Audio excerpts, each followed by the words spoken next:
हुए हैं, आपकी और हमारी सबकी एक ही भावना है। हम सब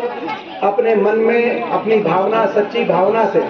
श्रद्धांजलि देने के लिए आज इकट्ठे हुए हैं। दूर दूर अपने गांव,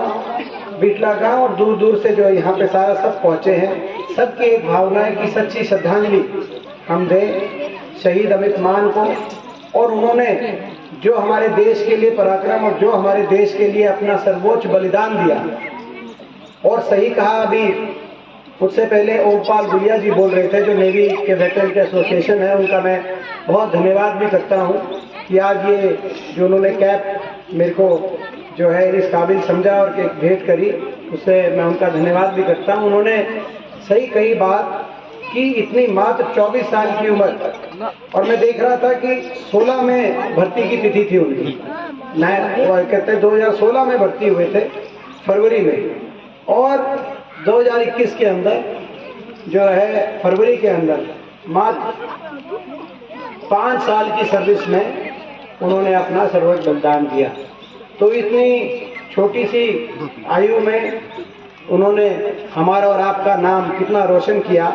लेकिन सही बात है कि आज हमारे मन में दोनों भाव है, एक तरफ गर्व है और दूसरी तरफ दुख भी है, क्योंकि भाई जाता है तो दुख होता है और उस परिवार को दुख होता है, और उस हमारे परिवार के सदस्य थे, हम सबके परिवार के सदस्य थे। तो आज हम श्रद्धांजलि देते हैं, नमन करते हैं और इस धरती को भी नमन करते हैं, क्योंकि ये वो धरती है। जय जवान जय किसान, लाल बहादुर शास्त्री जी कहते थे, अगर वो जय जवान जय किसान का नारा अगर कोई एक इलाका हिंदुस्तान के अंदर जहां उस नारे की गूंज कोने कोने में सुनाई देती है तो वो हरियाणा का इलाका है। और ये हरियाणा का खास तौर पे ये जो हमारे जिले हैं, इन जिलों में जिस तरीके से हर परिवार से कोई ना कोई फौज में किसी न किसी रूप से देश के लिए अपना कुर्बानी देने के लिए, बलिदान देने के लिए जो है तत्पर रहता है, वो ये देशभक्त इलाका ये इलाका है। और इस इलाके को, इस धरती को भी आज नमन करते हैं। और ये सही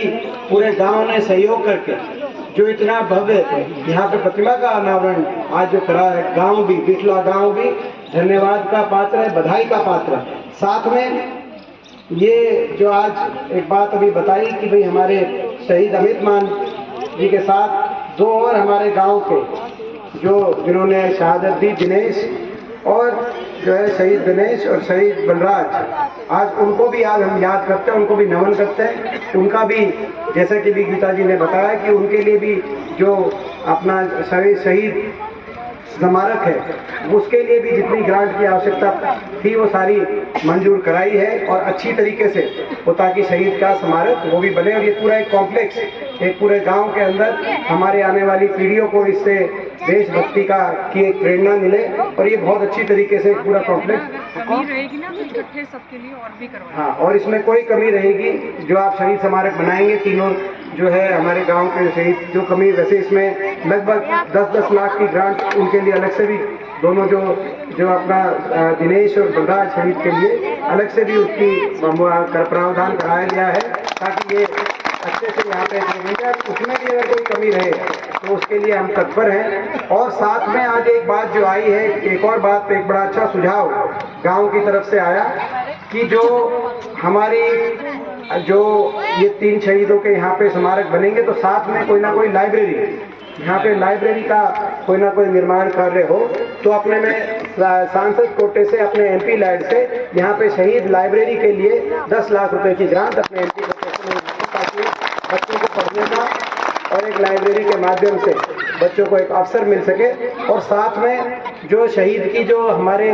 तीनों शहीदों की जो स्टैचूज है, जो मूर्ति, प्रतिमा, बाकी तो स्मारक का तो सरकारी कोटे से उसमें ग्रांट में वो आएगी, मगर प्रतिमा का जो खर्चा है वो हमने एक निजी रूप से कारगिल के युद्ध में जो हुड्डा साहब ने बनाई थी, हमारे खुद अपनी एक हमने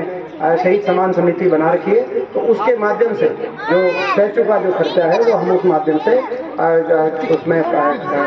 से उसकी मदद हम कराएंगे, ताकि जो प्रतिमा का जो उसमें है उसमें कवर हो। इसमें कोई दो राय नहीं है। आज ये ऐसा क्षण है कि इस क्षण में किसी भी प्रकार की कोई राजनीतिक बात शोभा नहीं देती, और मैं कोई राजनीतिक बात में करना भी नहीं चाहता, लेकिन कहीं ना कहीं आज मन में ऐसे मौके पे मन में इस बात का जरूर दुख होता है कि ये वो इलाका जिस इलाके में जय जवान जय किसान का नारा गूंजता है, ये वो इलाका हर 10वां सैनिक अगर देश का कहीं से है तो हरियाणा से हर 10वां सैनिक। और ये अभी हमारे गृह मंत्री जी आए थे,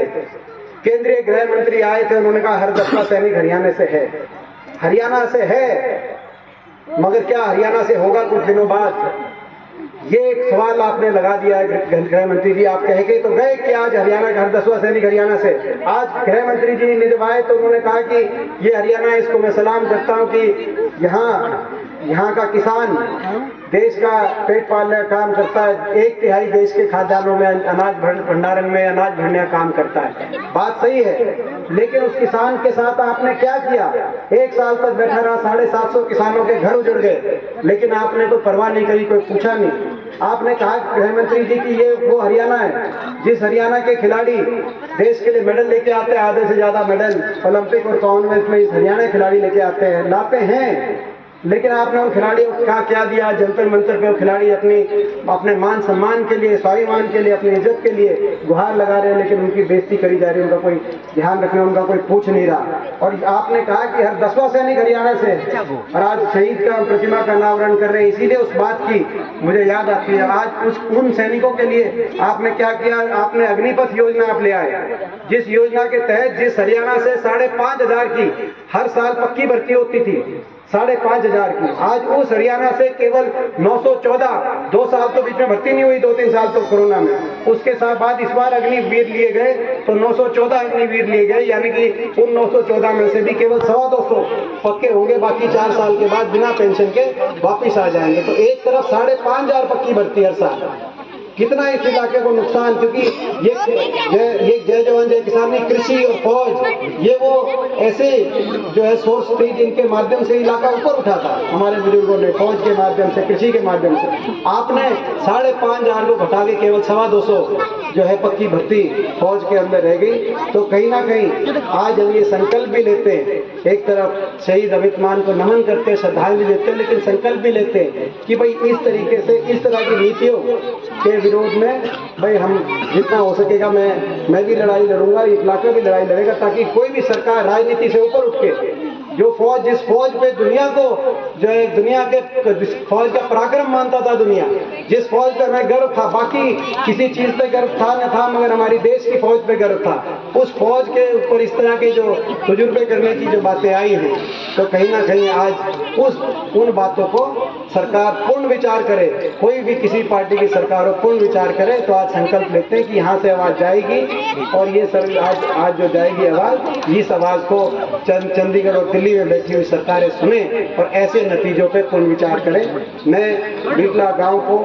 बहुत बहुत नमन करता हूँ, ये शहीदों का गांव, ये वीर भूमि गांव, और मुझे बड़ी खुशी है, ये वो गांव है और ये वो इलाका है। मुझे विशेष तौर पर मैं कह सकता हूँ, भाई हो सकता है भाई सांगी गांव मैंने जन्म लिया, मेरी जन्मभूमि सांगी गांव हो सकता है, लेकिन ये बीटला गांव और ये इलाका मेरी कर्म भूमि है। इसीलिए मुझे आज आपके बीच में पहुंचकर जो है शहीद के परिवार से सारे आदमी जहाँ सारी जवानी लग जाए, जहाँ सब वही आदमी के लिए सब कुछ होता है, तो ये गांव है, तो ये मेरे लिए जो है। तो और अपना जो परिवार है, मैं जो अमित के फादर जो हैं उनसे मेरी मुलाकात हुई, विजय जी से, उनके दुख को मैं समझता हूँ कि आप और हम फील कर सकते हैं। कुछ भी उन परिवार का जो दुख है वो हम सबका दुख है, तो भाई कुछ भी हमारे लायक कुछ भी हो, हमसे हो सके, हम भी उस परिवार के बच्चे हैं, कोई भी बात हमारे लायक कभी भी कैसी जिम्मेदारी लगेगी, हम सदा जो है अपनी तरफ से पूरा प्रयास करेंगे। इन्हीं शब्दों के साथ एक बात पे मैं 3 नारे लगाऊंगा शहीद के, आप सब उन नारों में शामिल रहना। और मैं धन्यवाद गीता जी इस बात के लिए करता हूँ, उन्होंने बड़ा प्रयास किया। अभी पीछे जो गांव में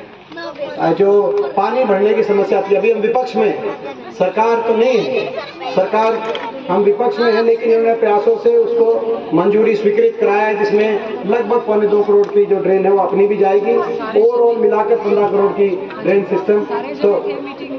मीटिंग में थे, हाँ 2 करोड़ के आसपास की, तो हाँ जी, जैसे प्रोजेक्ट हुआ वैसे ही तो पंचायतें थी उस समय, मीटिंग में सारे लोग थे, तो जो है इसकी एक स्वीकृति मिली है और इसको आगे बढ़ाएंगे। बाकी आपको पता है जिस रफ्तार से आप देखना चाहते हो भाई विकास की जो पहिया जिस रफ्तार से घुमाना चाहते हो, वो भी मैं बताना विश्वास के साथ कहना चाहता हूँ, वो दिन भी ज़्यादा दूर नहीं, बहुत जल्दी वो कोई विकास की रफ्तार हमारा जो है आपका बहुत मुझे लगता है कि हम तो मैं 3 नारे लगाऊंगा, तो 3 नारों में आप सब उसमें शामिल होंगे। मैं कहूँगा शहीद अमित मान, आप सब कहेंगे अमर रहे। शहीद अमित मान अमर रहे, शहीद अमित मान अमर रहे, शहीद अमित मान।